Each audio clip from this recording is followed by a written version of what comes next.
Au Tchad, une concertation de haut niveau en faveur de la réconciliation nationale entre le gouvernement de transition et les partenaires au développement a lieu le 14 juin à N'Djamena. Organisée par le système des Nations Unies au Tchad, la concertation vise à coordonner les apports des partenaires pour une transition réussie selon le Bureau des Nations Unies au Tchad. Le dialogue inclusif est la prochaine étape de la période de transition devant réunir les Tchadiens pour une réconciliation nationale.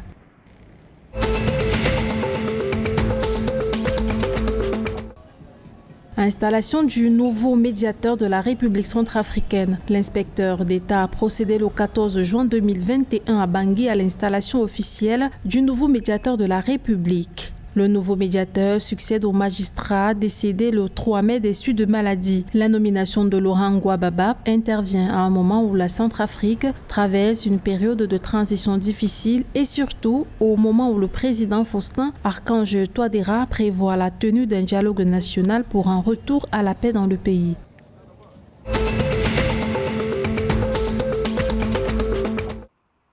Vers l'augmentation des dépenses sociales au Gabon. Une loi a été adoptée le 10 juin 2021 qui va porter le budget du Gabon de 2681,5 milliards de francs CFA à 3043,7 milliards, en hausse de 362,2 milliards de francs CFA. Les prévisions de dépenses sociales devraient désormais se lever à 234,1 milliards de francs CFA contre 174,5 milliards de francs CFA dans la loi de finances initiale, soit une hausse de 59,6 milliards de francs CFA. Ce budget sera consacré notamment à la lutte contre le coronavirus, au programme d'assurance maladie et de garantie sociale, aux prestations familiales.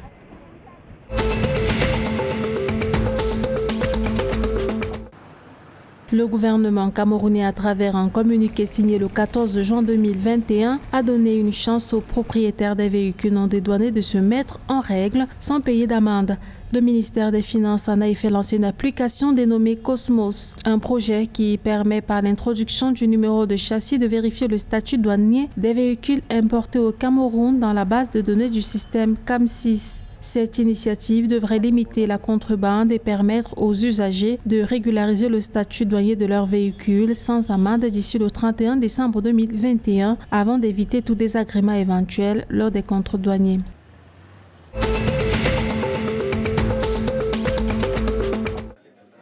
Bientôt, la campagne Tolérance Zéro contre les violences sexuelles basées sur le genre en République démocratique du Congo. La campagne sera lancée le 19 juin 2021, journée internationale pour l'élimination de la violence sexuelle en temps de conflit. Elle comprendra la sensibilisation sur les effets de violence en vue de mettre fin à l'impunité et d'assister les victimes et les rescapés de tous les actes de violence.